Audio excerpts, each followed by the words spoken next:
Painted application ધોરણ 6 થી 12ના વિદ્યાર્થીઓ માટે અપડેટ થઈ ચૂકી છે. આ એપ્લિકેશનમાં શું છે? બધા જ વિષયના વિડીયોઝ છે.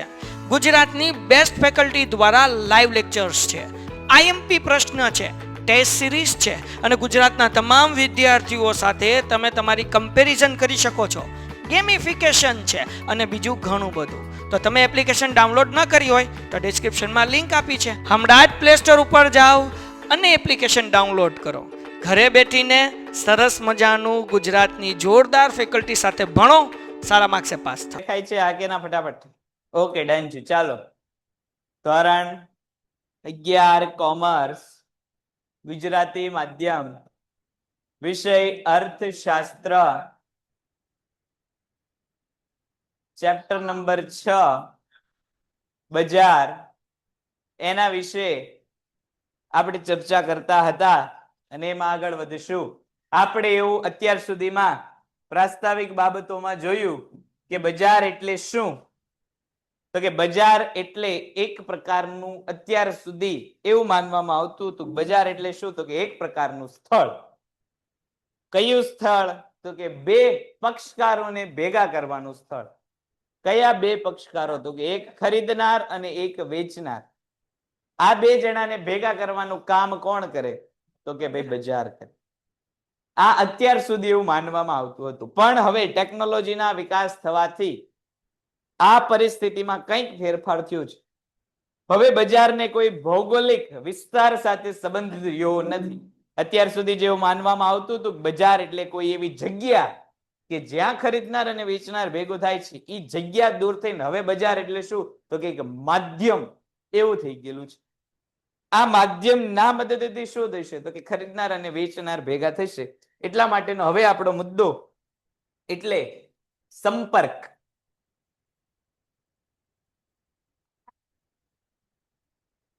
અહીંયા મેં ટીક માર્ક કરેલું હોય એટલે બરોબર જ હોય, પછી ન્યા ચાલતી.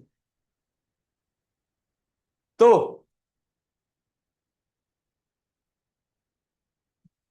આગળ વધીએ. સંપર્ક એટલે શું?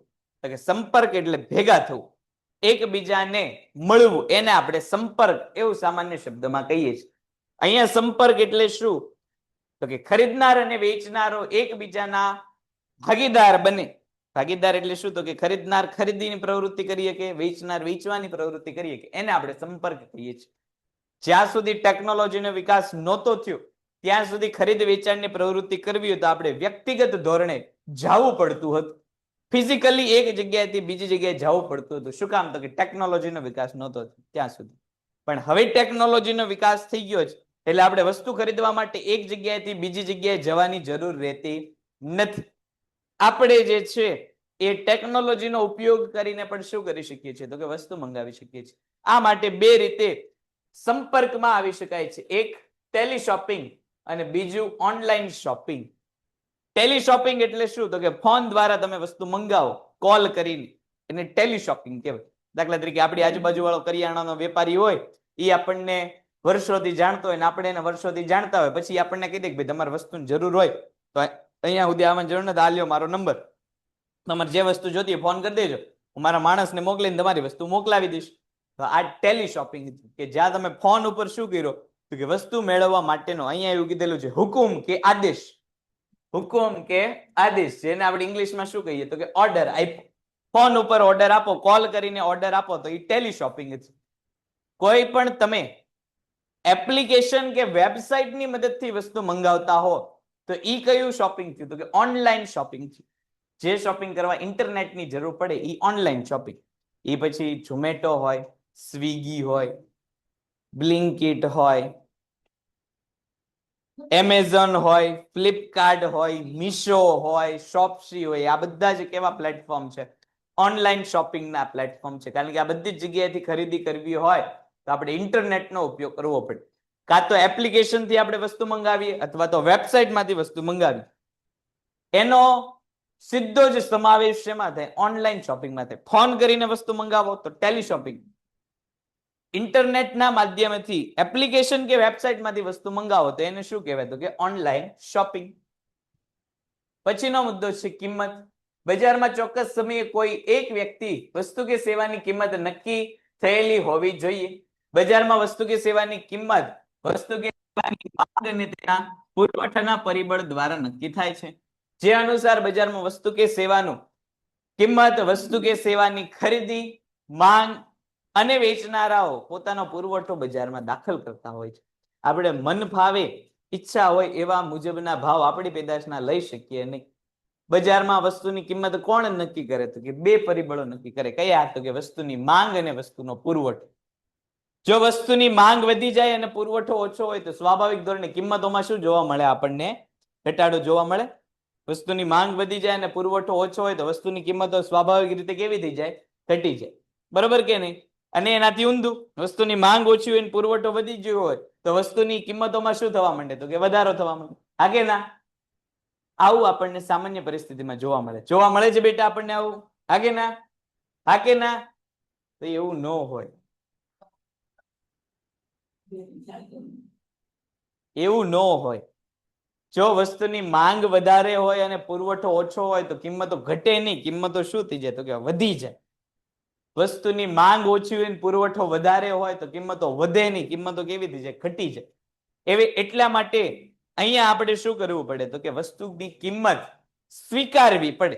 હવે દાખલા તરીકે હું કોઈ શર્ટ નું વેચાણ કરતી દુકાનની સ્થાપના કરું અને મારાથી અગાઉ 99 જણા શર્ટનું વેચાણ કરતી દુકાનના માલિકો હોય. હવે 99 જણા એક શર્ટના બદલામાં 500 રૂપિયા લેતા હોય, એટલે કે એક શર્ટનું વેચાણ 500 રૂપિયામાં કરતા હોય.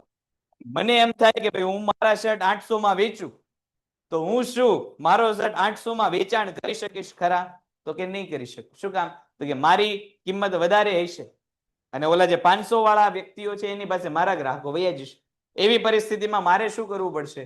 તો કે માંગ અને પુરવઠાના આધારે એ બધા 500 રૂપિયા નક્કી કરેલા છે, મારે કેટલા રૂપિયા રાખવા પડશે મારી પેદાશના? તો કે 500 રૂપિયા જ રાખવા પડશે. એટલે અહીંયા કિંમત જે છે ઈચ્છા મુજબ આપણે નક્કી ન કરી શકીએ, બજારની સ્થિતિ અનુસાર. અને સ્થિતિમાં પણ કોણ? તો કે માંગ અને પુરવઠો, એના અનુસાર આપણે શું કરવું પડશે? તો કે વસ્તુની કિંમતો નક્કી કરવી પડશે. પછીનો મુદ્દો,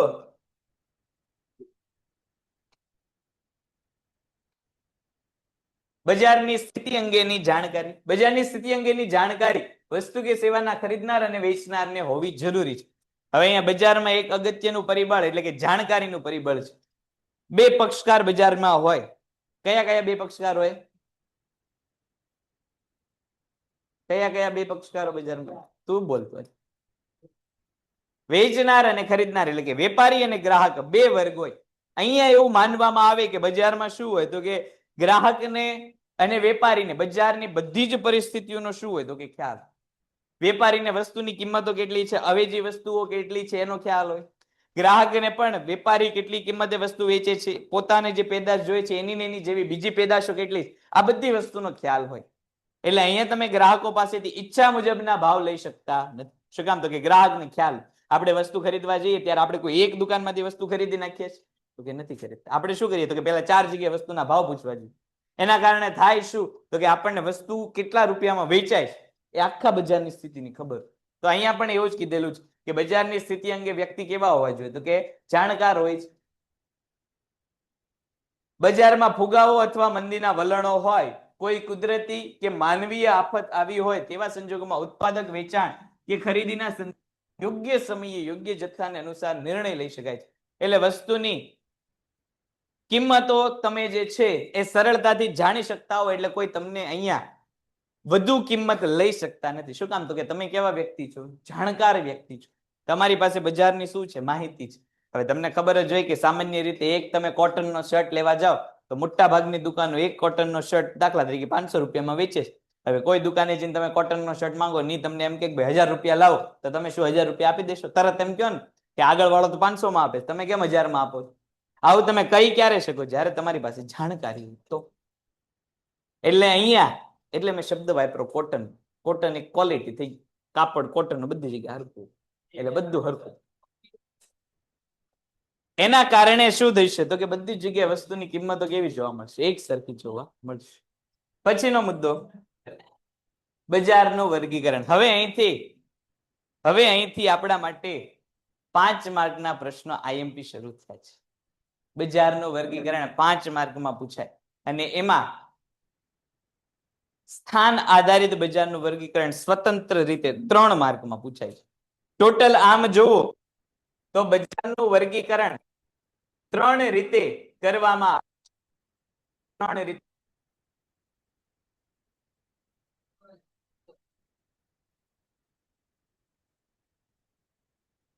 બજારનું વર્ગીકરણના અહીંયા આપણને 3 ભાગ આપેલા છે. આ બજારના વર્ગીકરણ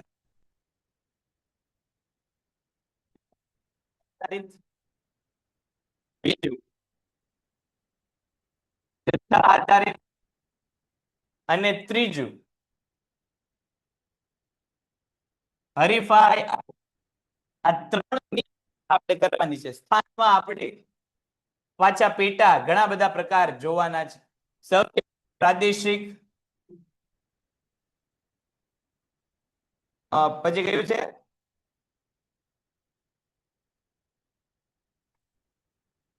પછી પ્રાદેશિક, પછી રાષ્ટ્રીય અને આંતરરાષ્ટ્રીય. છતાં એ ભાગ આપણે જોવાના છે અને એના પાછળ 2 મહત્વના ભાગ, એક પૂર્ણ હરીફાઈ અને એક 3 ભાગ છે. ઇજારાયુક્ત હરીફાઈ અને આપણે ભણીએ એટલે આપણો મહત્વનો મુદ્દો પૂરો થઈ જાય. હાલો હવે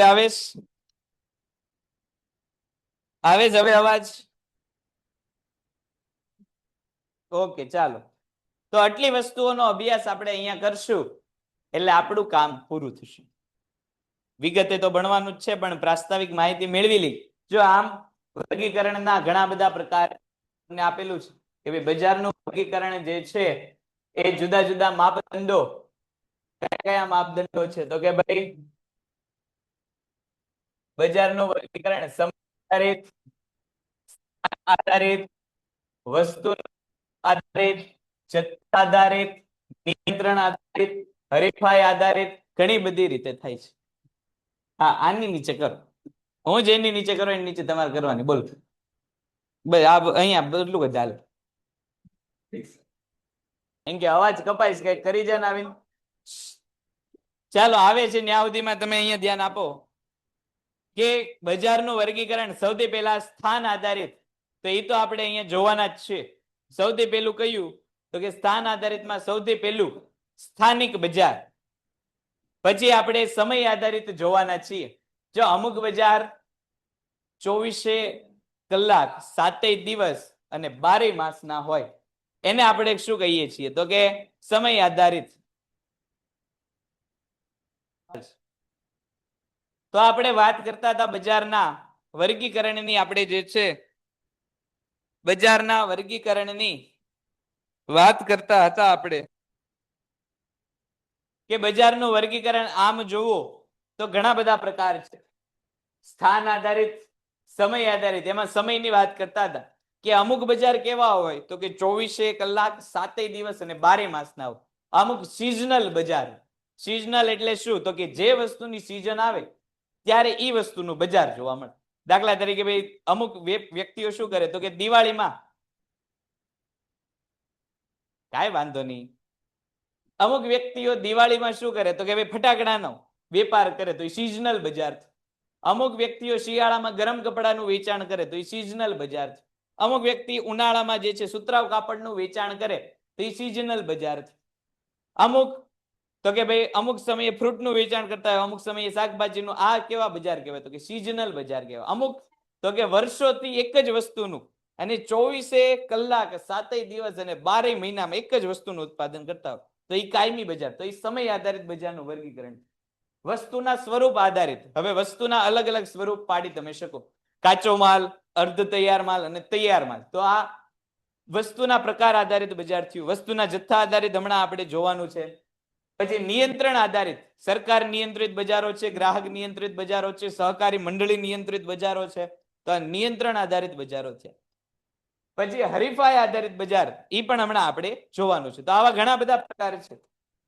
આપણે અહીંયા ભણવાના 3 મહત્વના પ્રકાર છે: સ્થાન આધારિત, જથ્થા આધારિત અને હરીફાઈ આધારિત. સ્થાન આધારિત સૌથી પહેલું બજાર એટલે કે સ્થાનિક બજાર.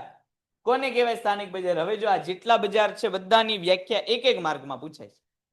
જેટલા અહીંયા બજાર આપેલા છે બધાની વ્યાખ્યા કેટલા માર્કમાં પૂછાય? એક એક માર્કમાં. એટલે 1 માર્ક માટે બેટા આ કેવો પ્રશ્ન ગણાય? તો કે આઈએમપી પ્રશ્ન ગણાય. સ્થાનિક બજાર કોને કહેવાય? 1 માર્કમાં એવો પ્રશ્ન પૂછાય, કોને કહેવાય? તો કે સામાન્ય રીતે વસ્તુ કે સેવાનું જ્યાં ઉત્પાદન થતું હોય ત્યાં એનું વેચાણ થઈ જાય એને કેવું બજાર કહેવામાં આવે? સ્થાનિક બજાર. આ 1 માર્કનો આઈએમપી પ્રશ્ન અને 1 માર્કનો આઈએમપી એનો જવાબ. જ્યાં વસ્તુ બને છે ત્યાં વસ્તુનું શું થઈ જાય? તો કે વેચાણ થઈ જાય, એને સ્થાનિક બજાર કહેવાય. સ્થાનિક બજાર કોઈ ચોક્કસ ગામ કે શહેર પૂરતું સીમિત હોય છે. દાખલા તરીકે અહીંયા માટીના વાસણો આપેલા છે.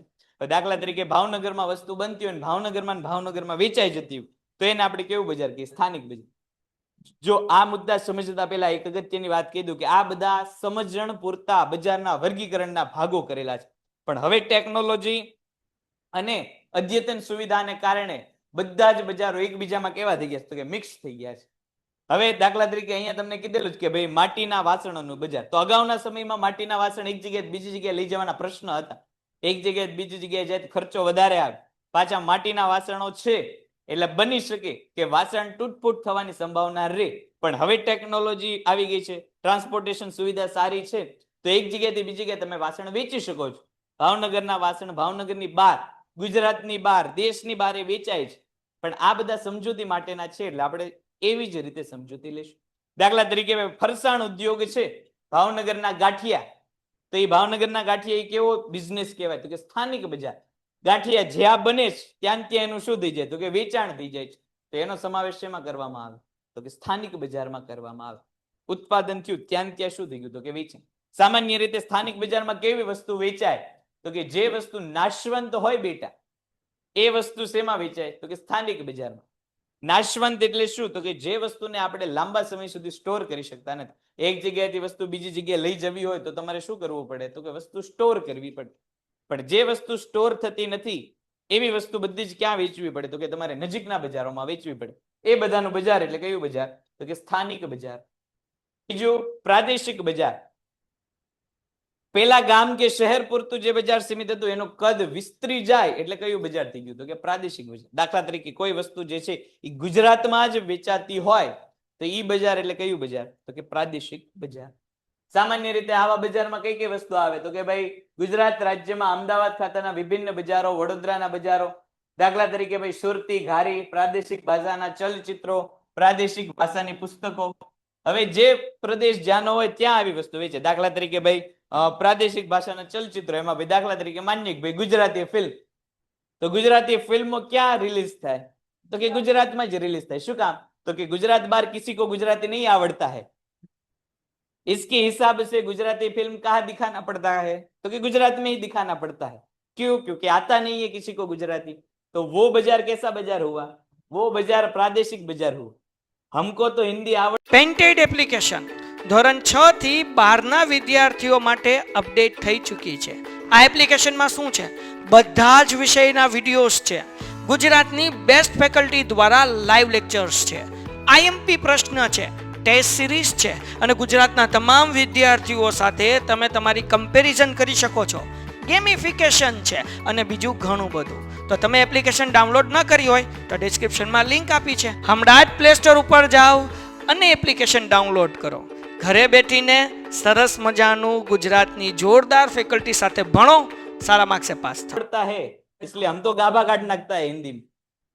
तो हिंदी वाला बाजार कौन सा बाजार हो गया? तो कि वो राष्ट्रीय बाजार हो गए. क्यों राष्ट्रीय बाजार हो गया? तो कि वो वाली बिल में है? मेरे को तो आवड़ता है, उसको नहीं आवड़ता है ना, इसलिए वो मना कर रही. ऐसा है क्या? हमको हिंदी, गुजराती, इंग्लिश, मराठी सब फावता है, तो तेरे को समझ नहीं आएगी.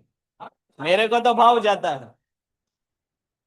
मेरे को तो फाव जाता है, आपको नहीं फावेगा.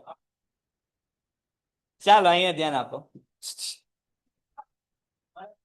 આ કઈ રેસ્ટોરન્ટમાં બેઠો છે તું? થાળીઓ ઓર્ડર કરતો હોય એમ મરાઠી મરાઠી પાછો ઓર્ડર કરે છે.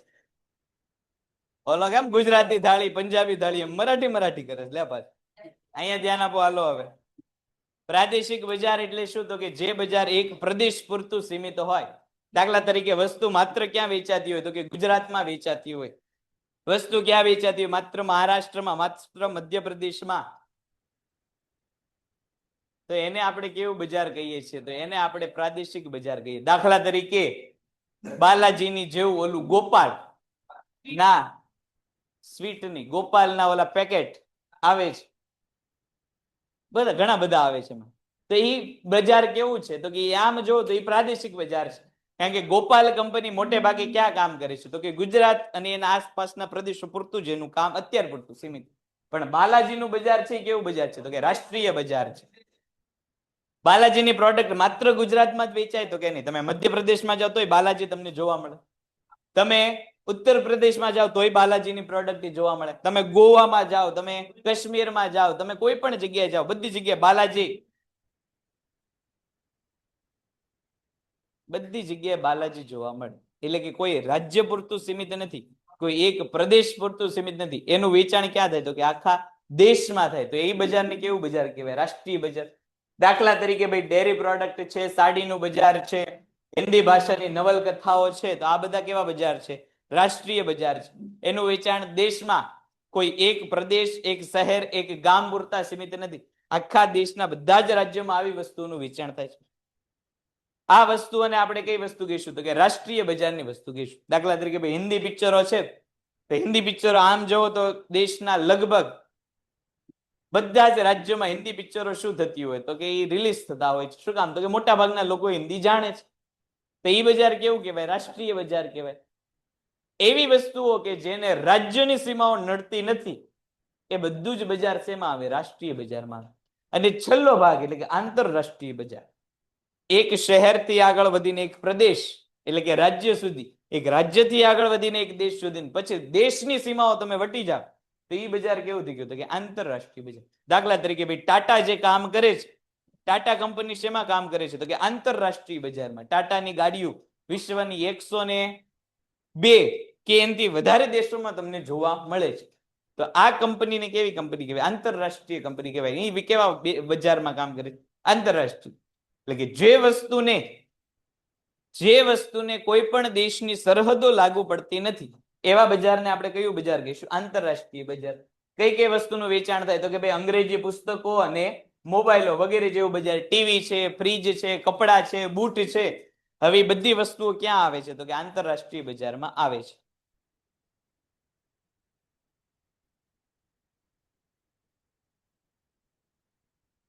બજારમાં આવે.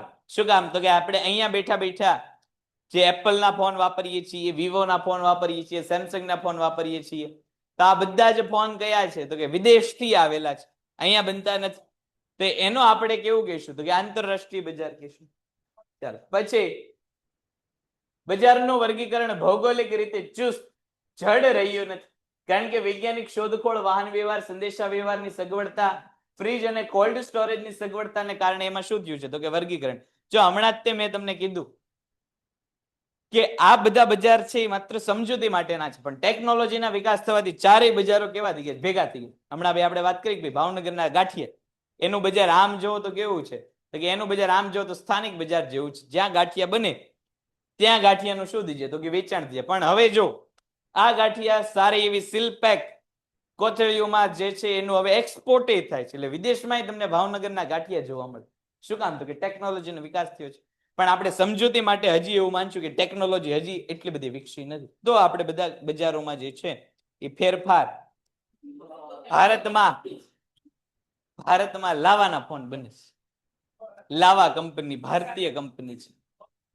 આઈફોન આ વર્ષથી ભારતમાં બનશે. અત્યાર સુધી બધા જ તે ક્યાંથી આવતા? તો કે બહારથી આવતા. ઈ હવે બને પછી ખબર પડે કઈ? ના, બહારની. ભારતની એકમાત્ર ફોનની કંપની લાવા જ છે. બધું બહારનું. ચાલો હવે અહીંયા ધ્યાન આપો. બધું કહું જ છું, કોણ બધું બહારનું નહીં. ઊભી થઈ ચાલ ત્યાંથી. ઊભી થાલ ફટાફટ ત્યાંથી. ઊભી થાલ. આમ બીજા બાજુમાં બેગ ન્યા વચ્ચે મૂકી દે. હાલ ફટાફટ. હાલ હાલ ફટાફટ. ઊભી થાય એમાં એટલે બધું હું ટાઢક વેડા પણ બે જાય. ચાલો બોલ હવે ભાઈ, તારે છે કઈ પ્રશ્ન? નહીતર અહીંયા આવીને પૂછ. ચાલ તને વધુ છે. આગળ વધીએ. પછીનો બીજો ભાગ એટલે કે જથ્થા આધારિત બજાર. જથ્થા આધારિત બજારના કેટલા વર્ગીકરણ કરી શકાય? તો કે જથ્થા આધારિત બજારના જે છે એ મહત્વના બે વર્ગીકરણ છે. કયું કયું? તો કે જથ્થાબંધ બજાર અને છૂટક બજાર. જો આ બજાર જે છે એ આપ જોવો તો વ્યક્તિઓને મેળવતું બજાર એ બજારની સ્વરૂપમાં આપેલું છે. તો જથ્થાબંધ બજારની વાત કરીએ તો જથ્થાબંધ બજાર એટલે શું?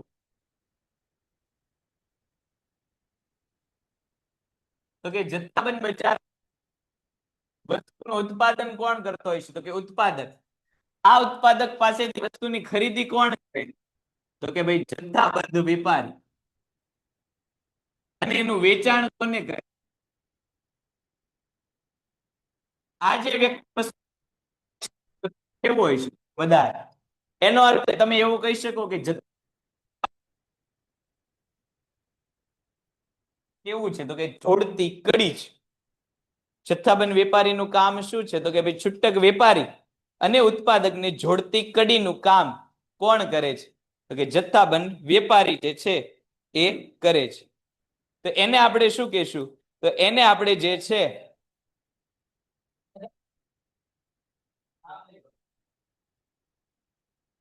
કોની છે બુક?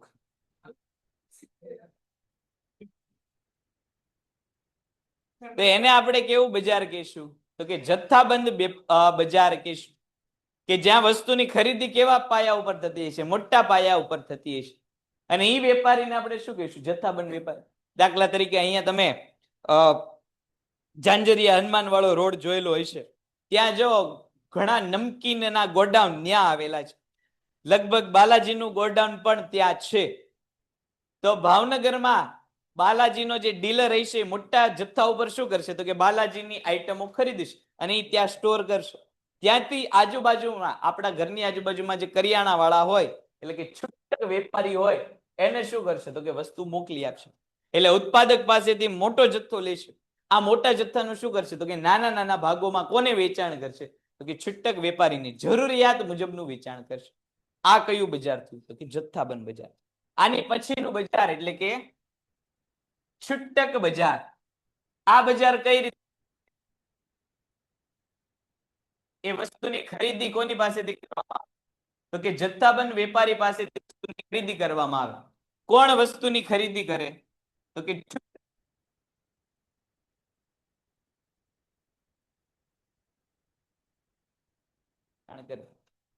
તો તમે એવું કહી શકો બેટા કે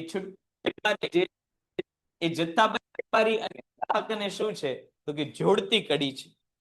જે રીતે જથ્થાબંધ બજારમાં જથ્થાબંધ વેપારી ઉત્પાદક અને છૂટક વેપારીને જોડતી કડી છે, એવી રીતે છૂટક બજારમાં જથ્થાબંધ વેપારી અને ગ્રાહકની જોડતી કડી કોણ છે? તો કે છૂટક વેપારી. એકવાર ઉત્પાદક પાસેથી મોટો જથ્થો ગ્રાહક જથ્થાબંધ વેપારીએ લઈ લીધો, પછી જરૂર મુજબ કોને આપે? છૂટક વેપારી. અને એ છૂટક વેપારી આગળ જરૂર મુજબ કોને માલ આપે? તો કે ગ્રાહક. દાખલા તરીકે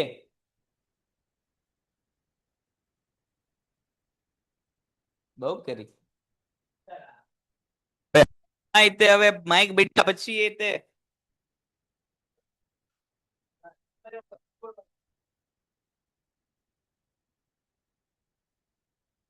જોઈ લઈએ આપણે. એક જ મિનિટ. કેમ એવું થાય છે? થવું તો ન જોઈએ, પણ શા માટે અવાજ કપાય છે એની ચર્ચા આપણે જોઈ લઈએ.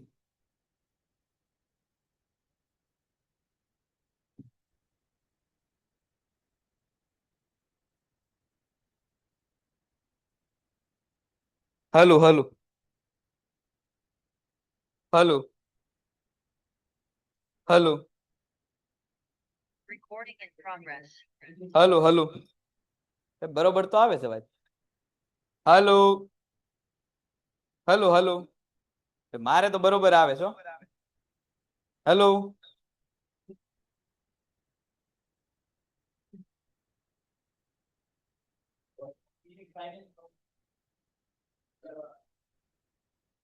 બધાને અવાજ કપાય છે કે ભાઈ એક જ જણાને અવાજ કપાય છે? બે જણાનો છે કે હવે બધાને જેવા પ્રશ્ન છે? ચાલો કોને કોને અવાજ કપાય છે?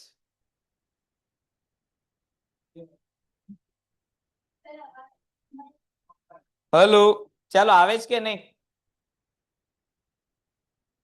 હલો ઓકે ચાલો આગળ વધીએ તો. ચાલો અહીં આમ રાખો એટલે હવે આવશે. તો બે પ્રકારના બજાર, જથ્થાબંધ બજાર અને છૂટક બજાર. જથ્થાબંધ બજારમાં ઉત્પાદક અને છૂટક વેપારીને જોડતી કડી એટલે કે જથ્થાબંધ વેપારી, અને છૂટક બજારમાં જથ્થાબંધ વેપારી અને ગ્રાહકને જોડતી કડી એટલે કે છૂટક. દાખલા તરીકે ભાઈ આપણે બાલાજીના 2-4 પડીકા જોતા હોય તો આપણે જથ્થાબંધ વેપારી પાસે ઉત્પાદક પાસે ન જવાય. એ આપણને 2-4 પડીકા ન આપે. ત્યાં તમારે વસ્તુ ખરીદવી હોય તો એની ક્વોન્ટિટી કેવી રાખવી પડે? તો કે વધારે. તમારે 200, 2000, 5000 એવા તમારે વસ્તુ જોતી હોય, વેપારી કે જથ્થાબંધ વેપારી તમને વસ્તુ આપે. 5 પડીકા તમારે જોતા હોય તો છૂટક વેપારી છે તો કે ઓછા નાના નાના પાયામાં જે છે એ વસ્તુનું વેચાણ કરતો હોય છે. તો બે પ્રકારના બજાર, જથ્થાબંધ બજાર અને છૂટક બજાર. બજારનો છેલ્લો મુદ્દો એટલે કે હરીફાઈ આધારિત બજાર. હવે આમાં જે બજાર જોવાના છે એ બજાર આપણા માટે કેવા છે? તો કે આઈએમપી છે. આ આખા બજાર અલગથી, અને પછી જો બધા જ બજાર અલગથી આપેલા છે. પૂર્ણ હરીફાઈ વાળું આ આપણને સ્વતંત્ર રીતે 5 માર્કમાં પૂછાય, અને એની પછી અપૂર્ણ હરીફાઈ વાળા બજારના જે છે એ આપણને ભાગ આપેલા છે.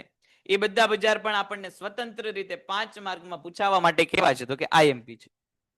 હરીફાઈ આધારિત, હરીફાઈ એટલે શું? તો કે બજારમાં કેટલા ઉત્પાદકો છે, કેટલા વેચાણ કરનાર છે, એના આધારે અહીંયા બજારનું વર્ગીકરણ કરવામાં આવશે. સામાન્ય રીતે હરીફાઈનો આધાર કોના ઉપર છે? તો કે ખરીદનાર અને વેચનારની સંખ્યા ઉપર. અહીંયા બે પ્રકારના બજારની ચર્ચા કરશું, એક પૂર્ણ હરીફાઈ વાળું બજાર અને એક અપૂર્ણ હરીફાઈ વાળું બજાર. પૂર્ણ હરીફાઈ વાળું બજાર કોને કહેશું? આપણે જ્યારે ભણશું ત્યારે તો જોઈશું કે આ બજાર કેવું છે? તો કે સૈદ્ધાંતિક બજાર છે. વાસ્તવમાં આવું બજાર અસ્તિત્વમાં નથી. આ બજાર માત્ર શું છે? તો કે સમજૂતી માટેનું બજાર છે. વાસ્તવમાં જેટલા પણ બજાર છે બધા જ છે તો કે અપૂર્ણ હરીફાઈ વાળા બજાર છે. પૂર્ણ હરીફાઈ વાળા બજાર એવું આપણે કહી શકીએ કે જ્યાં અસંખ્ય ખરીદનાર અને અસંખ્ય વેચનાર હોય એ બજારને આપણે કયું બજાર કહીશું? તો કે એ બજારને આપણે પૂર્ણ હરીફાઈ વાળું બજાર કહીશું. પણ વાસ્તવમાં આવું શક્ય નથી. વાસ્તવમાં અસંખ્ય વેચનારો હોતા નથી. વેચનાર વર્ગને આપણે ગણી શકીએ છીએ. આ બધી જ તે બાબત અપૂર્ણ લાગુ પડે. અપૂર્ણ હરીફાઈમાં પૂર્ણ હરીફાઈ કરતા વેચનારની સંખ્યા કેવી હશે? તો કે ઓછી હશે. એને આપણે અપૂર્ણ હરીફાઈ વાળું બજાર કહીશું. એની અંદરના 3 બજાર છે: ઇજારો, ઇજારા યુક્ત હરીફાઈ અને અલ્પ હસ્તક ઇજારો. એક પછી એક બધા બજારો આપણે જોવાના છે. એમાંથી પહેલું બજાર એટલે કે પૂર્ણ હરીફાઈ વાળું બજાર. આ બજારની લાક્ષણિકતા એ એના માટે શું છે? તો કે જરૂરી તત્વો છે. અહીંયા તમને આગળ લક્ષણો કીધેલા છે, એ બીજું શું છે? તો કે એના તત્વ જરૂરી. કોઈ હોવી જ જોઈએ. બોલ દુકાને, ફેક્ટરી તો અમદાવાદ બાજુ છે. ચાલો આગળ વધીએ. પૂર્ણ હરીફાઈ વાળું બજાર. પૂર્ણ હરીફાઈ વાળું બજાર એ કેવું છે? એક આદર્શ બજાર છે. પરંતુ એ માત્ર કેવું છે? તો તે સૈદ્ધાંતિક રીતે શક્ય બની રહે છે. આ બધું બજાર કાલ્પનિક પ્રકારનું બજાર છે. માનવામાં આવે છે કે આવું બજાર હશે. વાસ્તવમાં આવું બજાર અસ્તિત્વમાં નથી. તો આપણને એમ થાય કે અસ્તિત્વમાં ન હોય એ વસ્તુ શું કામ ભણવી જોઈએ? વાસ્તવમાં આવું બજાર જ છે નહીં, તો શા માટે આપણે વસ્તુ ભણવી જોઈએ? વાહ બેટા, થેન્ક યુ. તું એક જ એવો છો કે મારા વિશે વિચારે. પણ શું કરવું હવે? અવાજ માટે, વિદ્યાર્થી માટે કાંઈ પણ. હાથ દુખે તો દુખે, પણ અવાજ ના ઘટે.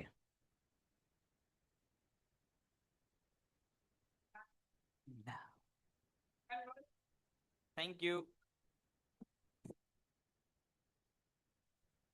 અહીંયા ધ્યાન આપો. આ બજાર બેટા કેવું બજાર છે? માત્ર સૈદ્ધાંતિક અને આદર્શ બજાર છે. આપણે એવી વાત કરતા હતા કે જો આવું પેન્ટેડ એપ્લિકેશન ધોરણ 6 થી 12 ના વિદ્યાર્થીઓ માટે અપડેટ થઈ ચૂકી છે. આ એપ્લિકેશનમાં શું છે? બધા જ વિષયના વિડીયોઝ છે. ગુજરાતની બેસ્ટ ફેકલ્ટી દ્વારા લાઈવ લેક્ચર્સ છે. આઈએમપી પ્રશ્ન છે, ટેસ્ટ સિરીઝ છે અને ગુજરાતના તમામ વિદ્યાર્થીઓ સાથે તમે તમારી કમ્પેરિઝન કરી શકો છો. ગેમિફિકેશન છે અને બીજું ઘણું બધું. તો તમે એપ્લિકેશન ડાઉનલોડ ન કરી હોય તો ડિસ્ક્રિપ્શનમાં લિંક આપી છે. હમણાં જ પ્લે સ્ટોર ઉપર જાઓ અને એપ્લિકેશન ડાઉનલોડ કરો. ઘરે બેઠીને સરસ મજાનું ગુજરાતની જોરદાર ફેકલ્ટી સાથે ભણો, સારા માર્ક્સે પાસ થાઓ. બજાર અસ્તિત્વમાં ન હોય તો ભણવાની જ શું કામ જરૂર છે? સિલેબસમાં તો આપ્યું એ તો પછી અલગની વાત છે, પણ કોઈ પણ વસ્તુની કિંમત નક્કી કરવી હોય, વસ્તુના પુરવઠા, ગ્રાહકની સ્થિતિ, નફાની સ્થિતિ બધું નક્કી કરવું હોય તો આપણે આ પૂર્ણ હરીફાઈ વાળા બજારની જરૂર પડે. એટલા માટે આ અભ્યાસ કરવો આપણા માટે કેવો છે? તો કે જરૂરી છે.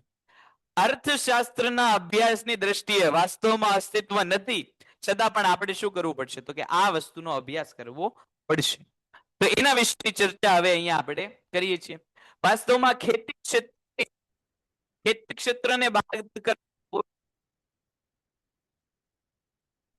જો અહીંયા તમને લક્ષણો આપેલા છે, લક્ષણો તમે જોશો ને એટલે તમે એમ કહેશો સાચી વાત છે, આવું બજાર હોય નહીં. સૌથી પહેલા તમે જો પહેલું જેનું લક્ષણ જ્યારે આવશે ત્યારે વિસ્તારથી ચર્ચા કરશું, પણ આ ખાલી સમજાવવા માટે આપણે ચર્ચા કરીએ. સૌથી પહેલું લક્ષણ, કોઈ પણ બજારને પૂર્ણ હરીફાઈ વાળું બનવું હોય તો સૌથી પહેલું લક્ષણ શું છે? તો કે એમાં અસંખ્ય વેચનાર અને અસંખ્ય ખરીદનાર હોવા જોઈએ. પણ વાસ્તવમાં આવું છે ખરા? તો કે ખેતી ક્ષેત્રને બાદ કરતા એક પણ બજાર એવું નથી કે જ્યાં વેચનાર કે ખરીદનાર હોય. દાખલા તરીકે તમે અહીંયા માર્કેટમાં જાઓ, કપડાની દુકાન, કપડા લેવા માટે જાઓ તો કપડાની દુકાન અસંખ્ય દુકાનો છે. તમે ગણી ન શકે એટલી બધી દુકાનો છે કપડાની? તો કે નથી. તમે ગણી શકો. તમે બજારમાં જાઓ તમે જો વધીને 100 દુકાનો એવી છે કે જે કપડાનું વેચાણ કરે. તો આ આંકડો આપણે ગણી શક્યા, અસંખ્ય નથી. સંખ્યા કેવી છે? તો કે મર્યાદિત છે. એટલે કાપડ બજાર, ભાવનગરનું કાપડ બજારને આપણે પૂર્ણ હરીફાઈમાં ગણી શકીએ નહીં. શું કામ? તો કે અહીંયા પહેલી જે લાક્ષણિકતા કઈ? તો કે અસંખ્ય વેચનાર, એ લાક્ષણિકતા લાગુ પડતી નથી. બીજી લાક્ષણિકતા શું છે એની? સમાન ગુણી વસ્તુ. સમાન ગુણી વસ્તુઓ શું? તો કે એ બજારને આપણે પૂર્ણ હરીફાઈ વાળું કહીએ છીએ, પણ વાસ્તવમાં સમાન ગુણી વસ્તુ છે કે? તો કે નથી. અત્યારે આપણે જેટલી વસ્તુ બધી એકબીજાની અવેજી વસ્તુ, નજીકની અવેજી હોઈ શકે, પણ સંપૂર્ણ સમાન ગુણી તો કે નો. કૃષિ ક્ષેત્રને બાદ કરતા એક પણ જગ્યાએ જ્યાં વસ્તુ કેવી હોય? સમાન ગુણી. કૃષિ ક્ષેત્રમાં સમાન ગુણી વસ્તુ મળે. દાખલા તરીકે એક ખેતરમાંથી ઘઉંનું વાવેતર કર્યું હોય તો એનો રંગરૂપ, આકાર અને સ્વાદ જેવો હોય એવો ને એવા ઘઉંનો રંગરૂપ, આકાર અને સ્વાદ કેવો હોય? તો કે બાજુના ખેતરનો. એની બાજુના ખેતરનો રંગરૂપ, આકાર, સ્વાદ કેવા હોય? તો કે મોટે ભાગે એક સરખા હોય. તો કૃષિ ક્ષેત્રમાં જે કેવું હોય કે સમાન ગુણી વસ્તુ હોય, પણ એની સિવાયની જેટલી વસ્તુઓ તમે જુઓ ત્યાં વસ્તુઓમાં જોવા મળે, ફેરફાર જોવા મળે. દાખલા તરીકે ભાઈ ફોનનું ઉદાહરણ લઈ, એવું માનીએ કે 20,000 ના ફોન આપણે લેવા છે, તો 20,000 ના ફોનમાં વિવો કંપની જેટલા ફીચર્સ આપતી હોય એટલા ફીચર્સ ઓપ્પો કંપની નહીં આપતી હોય. ઓપ્પો કંપની જેટલા ફીચર્સ આપતી હોય એટલા સેમસંગ વાળા આપતા હોય નહીં આપતા હોય. તો જો વસ્તુની કિંમતો સરખી છે પણ જોવા મળે છે તો કે સમાન ગુણી જોવા મળતી નથી. અમુકમાં કેમેરા સારા આપણને મળશે, અમુકમાં સ્ક્રીન સારી મળશે, અમુકની ડિઝાઇન સારી હશે, અમુકની રેમ રોમ સારી હશે, અમુકના પ્રોસેસર સારા હશે, પણ સરખા નહીં હોય. બધાના કેમેરા એક સરખા ન હોય. ઓપ્પો જેવા કેમેરા આપતા હોય એવા વિવો વાળા નહીં આપતા. વિવો વાળા જેવું ચાર્જિંગની સુવિધા આપતા હોય એવા સેમસંગ વાળા નહીં આપતા. સેમસંગનું જે પ્રોસેસર હોય એવું દાખલા તરીકે ભાઈ એમઆઈ વાળાનું હોય તે નો.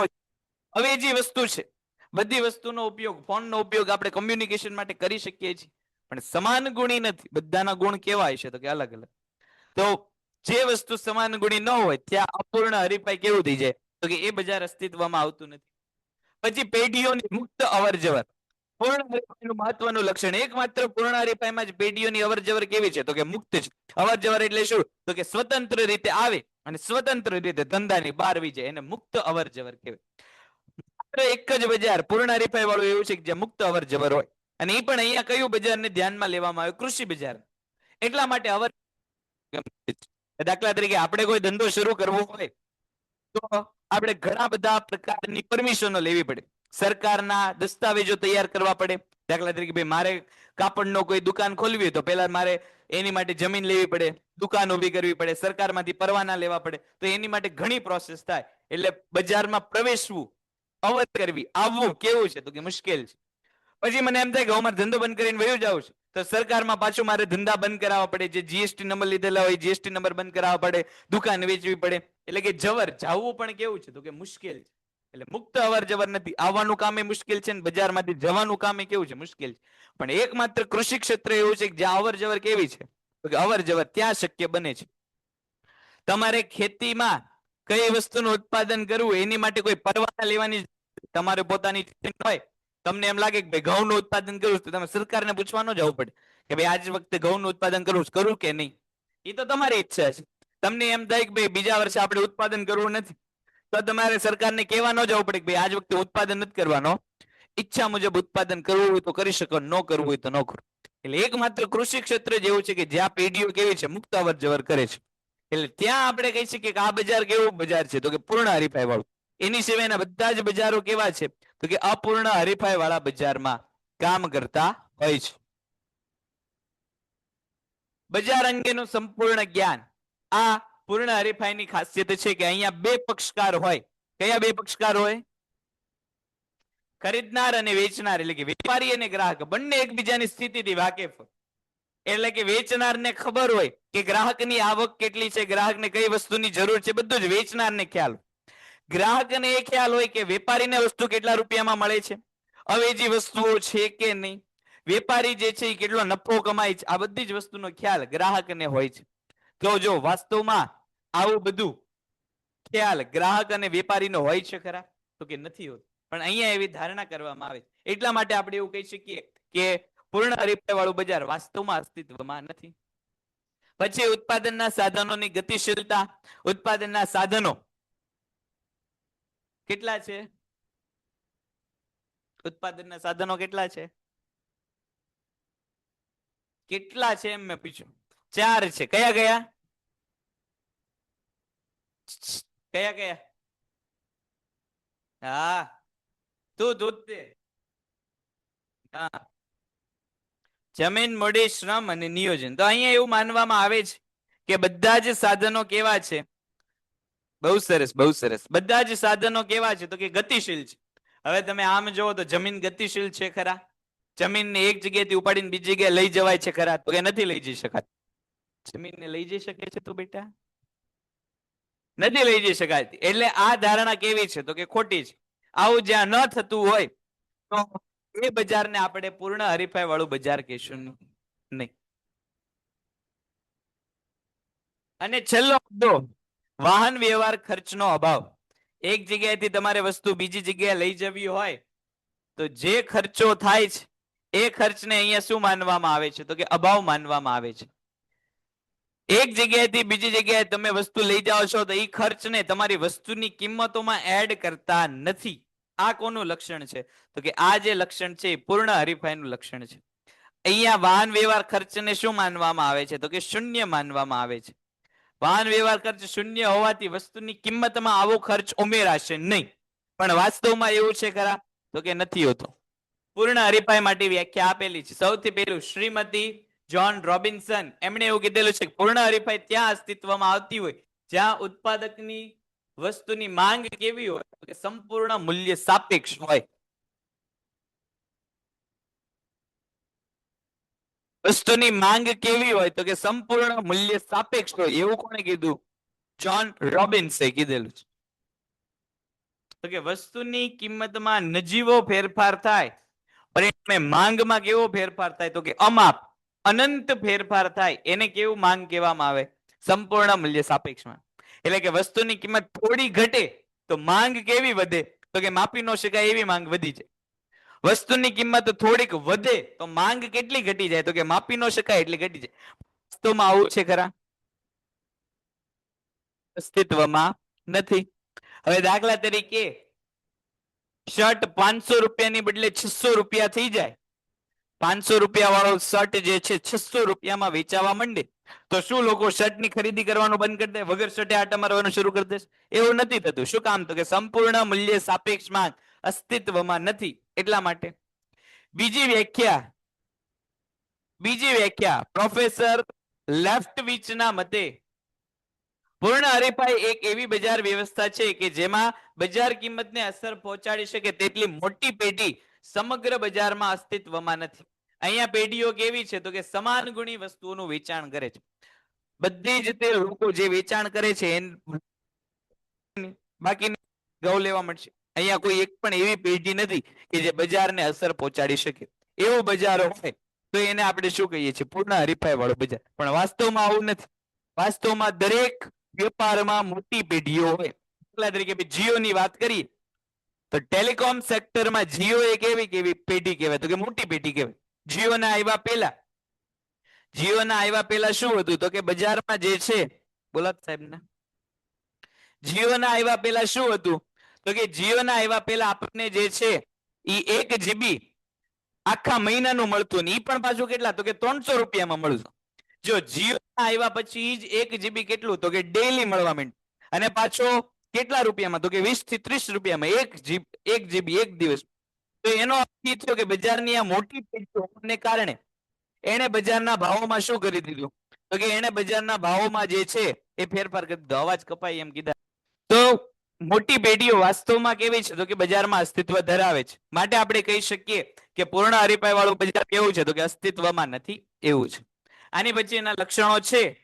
આ લક્ષણોની ચર્ચા જે છે આપણે નેક્સ્ટ લેક્ચરમાં કરશું. ચાલો, અહીંયા સુધીમાં કોઈને કઈ પ્રશ્ન હોય તો બોલ. Painted Painless Learning.